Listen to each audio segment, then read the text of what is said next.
Hello friends, आज की video में हम लोग डिटेल में डिस्कस करने वाले हैं एक बहुत ही इंपॉर्टेंट टॉपिक जिसका नाम है सिविल डिसोबीडियंस मूवमेंट, जिसे सॉल्ट सत्याग्रह या डांडी मार्च भी कहा जाता है। पिछली वीडियो में हमने देखा कि कांग्रेस लीडर्स ने ब्रिटिश गवर्नमेंट को नेहरू रिपोर्ट भेज दी थी। ये बात है। और साथ ही ये अल्टीमेटम दिया था कि अगर ये रिपोर्ट 1 साल के अंदर अंदर इम्प्लीमेंट नहीं की गई तो इसका अंजाम बुरा होगा और ऐसी कंडीशन में कांग्रेस एक बड़े मूवमेंट को लॉन्च कर सकती है। तो यहाँ पर अगर सारी चीजों को क्रोनोलॉजिकल ऑर्डर में देखने की कोशिश करें तो चीजें कुछ इस तरह से हैं। दिसंबर 1928 में नेहरू रिपोर्ट ब्रिटिश गवर्नमेंट को भेजी गई और अल्टीमेटम दिया गया था 1 साल का, यानी दिसंबर 1929 तक का। तो दिसंबर 1929 तक कांग्रेस को ब्रिटिश गवर्नमेंट के जवाब का इंतजार था, लेकिन ब्रिटिश गवर्नमेंट ने ना तो नेहरू रिपोर्ट को इम्प्लीमेंट किया था और ना ही उन्होंने कोई जवाब भेजा। तो एक बात तो यहाँ पर तय है कि कांग्रेस को अब एक मास मूवमेंट लॉन्च करना ही पड़ेगा। तो हुआ क्या कि उसी महीने कांग्रेस का 1929 लाहौर सेशन हुआ, जिसके प्रेसिडेंट चुने गए जवाहरलाल नेहरू। यहाँ पर जवाहरलाल नेहरू ने अपनी स्पीच में बोला कि देखो भाई, नेहरू रिपोर्ट के जरिए हमने ब्रिटिश गवर्नमेंट से डोमिनियन स्टेटस की मांग की थी और इसको एक्सेप्ट करने के लिए 1 साल का समय भी दिया था, बट ब्रिटिश गवर्नमेंट ने इसे नहीं माना। तो ये बात अब यहाँ पर खत्म होती है। अब अगर ब्रिटिश गवर्नमेंट डोमिनियन स्टेटस देना चाहे भी तो हमें नहीं चाहिए। तो यहाँ पर जवाहरलाल नेहरू ने बताया कि अब से कांग्रेस का सिर्फ एक ही गोल होगा और वो है पूर्ण स्वराज, यानी कंप्लीट इंडिपेंडेंस। इससे कम कुछ नहीं चलेगा। तो बेसिकली दिसंबर 1929 लाहौर सेशन में पूर्ण स्वराज रेजोल्यूशन पास किया गया। लाहौर सेशन के आखिरी दिन यानी 31 दिसंबर 1929 को लाहौर में रावी नदी के किनारे नेहरू जी ने भारत के झंडे को फहरा दिया और ये डिक्लेयर कर दिया कि आने वाली 26 तारीख यानी 26 जनवरी 1930 को पूर्ण स्वराज डे मनाया जाएगा। तो इस दिन के बाद से हर साल 26 जनवरी को पूर्ण स्वराज डे मनाया जाने लग गया। अब क्योंकि कांग्रेस लीडर्स ने जब नेहरू रिपोर्ट ब्रिटिश गवर्नमेंट को दी थी तो ये अल्टीमेटम दिया था कि अगर 1 साल के अंदर अंदर इसको इम्प्लीमेंट नहीं किया गया तो कांग्रेस जो है वो एक मास मूवमेंट लॉन्च करेगी। तो यहाँ पर कांग्रेस वर्किंग कमेटी ने इसकी जिम्मेदारी गांधी जी को दी।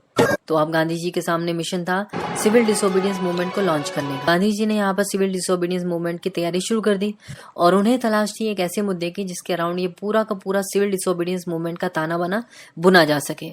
तभी उनकी नजर पड़ी सॉल्ट टैक्स पर। ब्रिटिश गवर्नमेंट ने 1882 में सॉल्ट टैक्स बिल पास किया था। महात्मा गांधी जी ने सोचा कि यार, एक इंसान को जिंदा रहने के लिए नमक भी उतना ही जरूरी है जितना कि हवा और पानी, और इन अंग्रेजों ने नमक पर भी टैक्स लगा रखा है। इससे ज्यादा इनह्यूमन अमानवीय टैक्स और क्या हो सकता है। अंग्रेजों ने उस समय नमक पर अराउंड 65 to 70% टैक्स लगा रखा था और अकेला सॉल्ट टैक्स ही पूरे ब्रिटिश रेवेन्यू का 15% हुआ करता था। इसके अलावा नमक जो है वो हर तबके के इंसान की जरूरत थी, चाहे वो गरीब हो, अमीर हो, दलित हो, ब्राह्मण हो, कोई भी हो।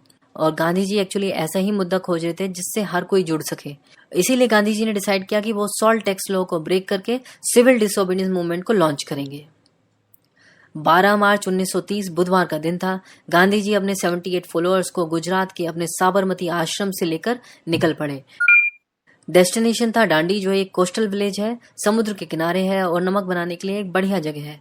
मैप में आप देख सकते हो वो रास्ता जो गांधी जी ने पैदल कवर किया था।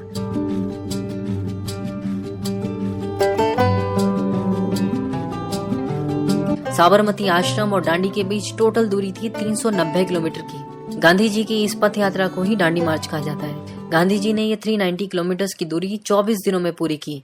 इसके अलावा डांडी मार्च को व्हाइट फ्लोइंग रिवर भी कहा जाता है, और वो इसलिए क्योंकि गांधी जी ने सफेद रंग की खादी पहनी हुई थी और इस 390 किलोमीटर यात्रा में हजारों लोग इनकी यात्रा में जुड़ चुके थे और गांधी जी के पीछे पीछे चलने लगे थे।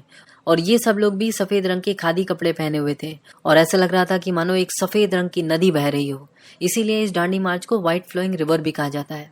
लगभग 50,000 लोग गांधी जी के साथ डांडी पहुंचे और 6 अप्रैल 1930 की सुबह गांधी जी ने डांडी के समुद्र तट पर एक मुट्ठी नमक बनाकर ब्रिटिश सॉल्ट लॉ को तोड़ दिया और इसी के साथ शुरुआत हो गई सिविल डिसोबीडियंस मूवमेंट की। इसके अलावा गांधी जी ने यहाँ पर एक कसम खाई कि साबरमती आश्रम अब वो तब तक नहीं लौटेंगे जब तक देश को आजाद नहीं करा देते।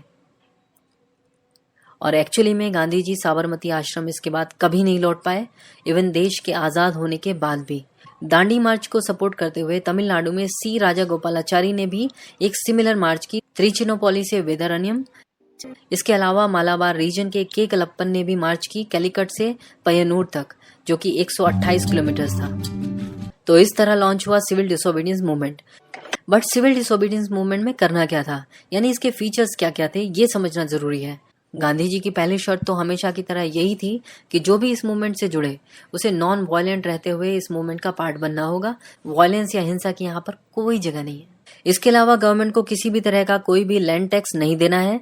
हर एक ब्रिटिश गवर्नमेंट ऑर्गेनाइजेशन और इंस्टीट्यूशन को बॉयकॉट करना है, जैसे schools, colleges, courts of laws, legislature, elections etcetera. यहाँ तक कि सिविल सर्विसेज, मिलिट्री और पुलिस सर्विसेज को भी बॉयकॉट करना होगा। अगर ब्रिटिश सरकार में सरकारी नौकरी करते हैं तो छोड़ देनी होगी। विदेशी सामान और दारू बेचने वाली दुकानों की पिकेटिंग करनी होगी।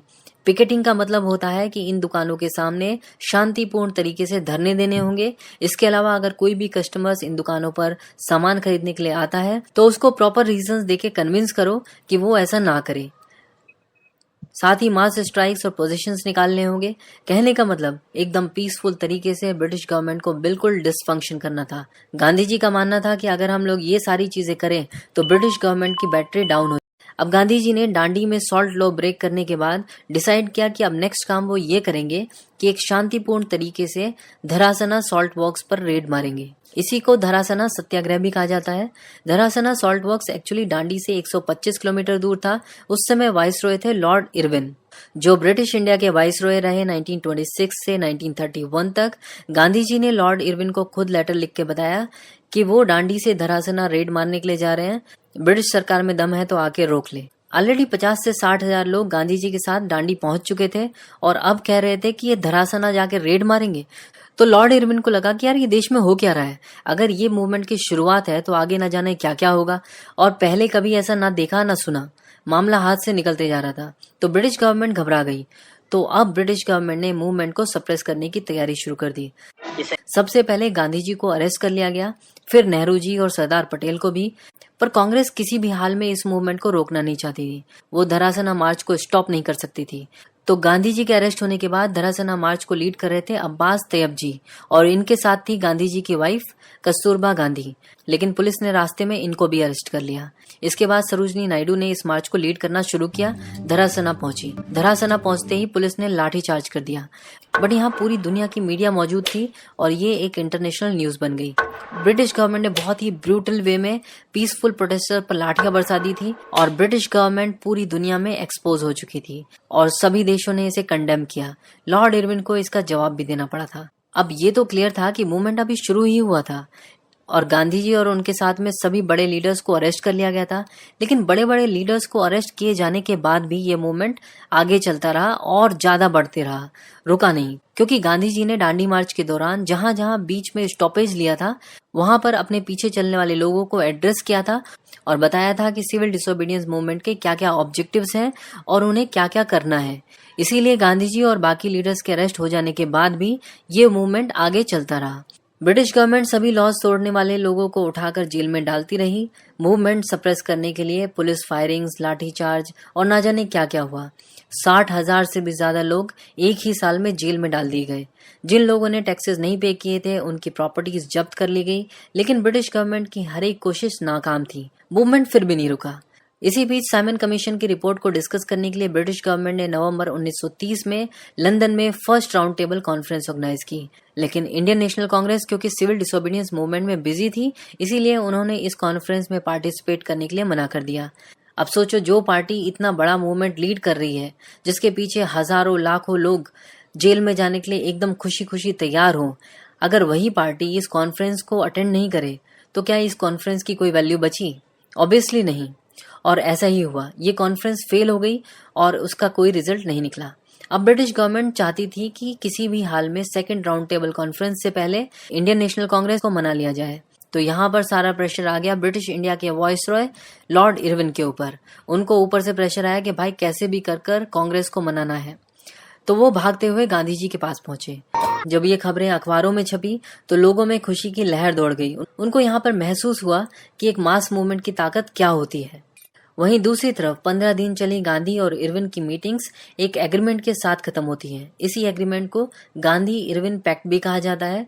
इसी पैक्ट की टर्म्स एंड कंडीशन के हिसाब से गांधी जी ने सिविल डिसोबीडियंस मूवमेंट को एंड कर दिया और साथ ही सेकंड राउंड टेबल कॉन्फ्रेंस को ज्वाइन करने के लिए लंदन चले गए। अब हम सिविल डिसोबीडियंस मूवमेंट से रिलेटेड कुछ इंपॉर्टेंट फैक्ट्स देख लेते हैं। खान अब्दुल गफ्फार खान, जो कि गांधी जी के बहुत बड़े फॉलोअर थे, उन्होंने पेशावर में इस मूवमेंट को लीड किया था।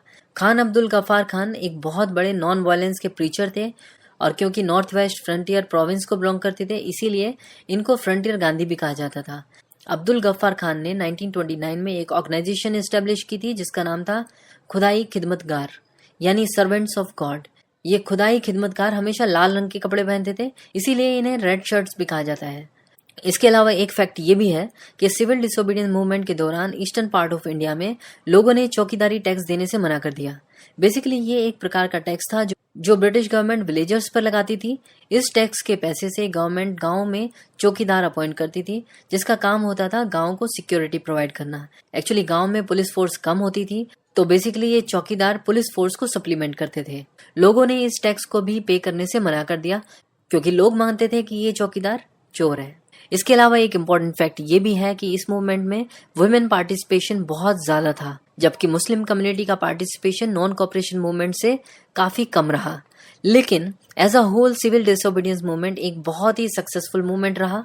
नेक्स्ट वीडियो में हम लोग गांधी इरविन पैक्ट को डिटेल में समझेंगे और देखेंगे कि कौन कौन सी ऐसी टर्म्स थी जिनकी वजह से गांधी जी को लगा कि सिविल डिसोबीडियंस मूवमेंट को एंड कर देना चाहिए। अगर आपको